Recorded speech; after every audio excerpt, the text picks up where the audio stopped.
This is a Teja News Television broadcast. బడుగు బలహీన వర్గాలకు రాజకీయంగా అభివృద్ధి పరచాలనే లక్ష్యంతోనే జనసేన పార్టీ స్థాపించబడిందని పార్టీ నియోజకవర్గ సమన్వయకర్త మైలేరి మల్లయ్య పేర్కొన్నారు. నంద్యాల జిల్లాలోని ఆళ్లగడ్డ పట్టణంలో శనివారం జనసేన పార్టీ ఆవిర్భావ దినోత్సవ వేడుకలను పార్టీ నాయకులు ఘనంగా నిర్వహించారు. మైలేరి మల్లయ్య ఆధ్వర్యంలో కేక్ కట్ చేసి పార్టీ పతాకాన్ని ఎగురవేసి సంబరాలు జరుపుకున్నారు. ఈ సందర్భంగా పార్టీ అధ్యక్షుడు రాష్ట్ర ఉప ముఖ్యమంత్రి పవన్ కళ్యాణ్ నాయకత్వం వర్ధిల్లాలని కార్యకర్తలు పెద్ద ఎత్తున నినాదాలు చేశారు. మైలేరి మల్లయ్య మీడియాతో మాట్లాడుతూ జనసేన పార్టీ ఆవిర్భవించి 13 సంవత్సరాలు పూర్తయ్యాయని తెలిపారు. పార్టీ ఆవిర్భావ దినోత్సవాన్ని పురస్కరించుకొని అన్న క్యాంటీన్ ద్వారా అందరికీ భోజన సదుపాయం కల్పించినట్లు తెలిపారు. జనసేన పార్టీ 13వ ఆవిర్భావ దినోత్సవ వేడుకలను ఈరోజు ఆళ్లగడ్డ నియోజకవర్గం జనసేన పార్టీ కార్యాలయం ముందు జనసేన జెండాను ఆవిష్కరించి అలాగే కేక్ కట్ చేసి అలాగే పేదలకు అన్నా క్యాంటీన్లో కూడా ఉచిత అన్నదాన కార్యక్రమం కూడా ఈరోజు చేపట్టడం జరిగింది. పవన్ కళ్యాణ్ గారు ఎక్కడైతే తెలంగాణలో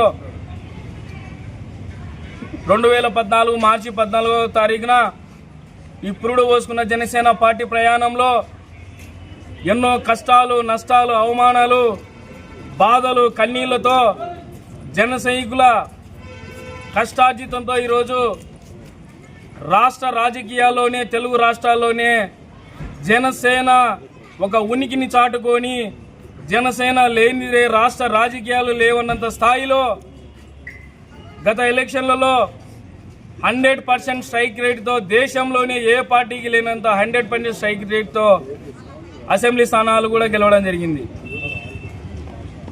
రాష్ట్ర ప్రజలకు ఈరోజు అలాగే పవన్ కళ్యాణ్ గారు ఏదైతే జనసేన పార్టీని స్థాపించారో బడుగు బలహీన వర్గాల కోసం ఎవరైతే రాజకీయంగా ఎదగాలనుకున్న వర్గాలను ఆ వర్గాలను అవకాశం కల్పించడానికి ఈరోజు జనసేన పార్టీ స్థాపించారు. ఆ ప్రయాణంలోనే ఈరోజు పవన్ కళ్యాణ్ గారు ఆంధ్రప్రదేశ్ డిప్యూటీ సీఎంగా కూడా ఆయన ఈరోజు ప్రజలకు సేవ చేస్తున్నారు.